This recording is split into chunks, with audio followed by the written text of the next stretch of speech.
Die voordele van hierdie nuwe kantoorontwerp is dat kommunikasie eintlik baie makliker is.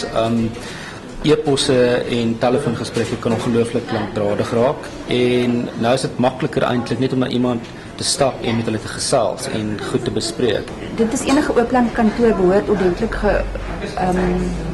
georganiseer te wees dat die mense wat saamwerk naby mekaar sit en dit het ons wel hierso.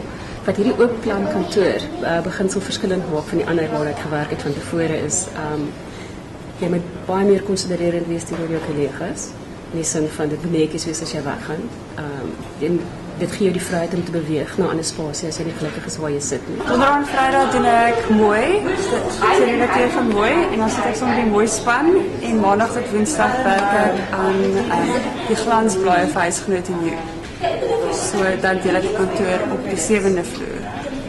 So op hierdie plek, hierdie lesenaar is dan niks wat eintlik joune is nie, behalwe jou laptop. Die laptop gebruik ek by die huis en Donderdag en Vrydag ben ek vir mooi. Ek het 'n rekenaar onder. En dan bring ek vir my net al my papiere en goed saam met my. Dis my regte kantoor. Die nadeel van die oopland kantoor is die lesenaar moet netjies blaai.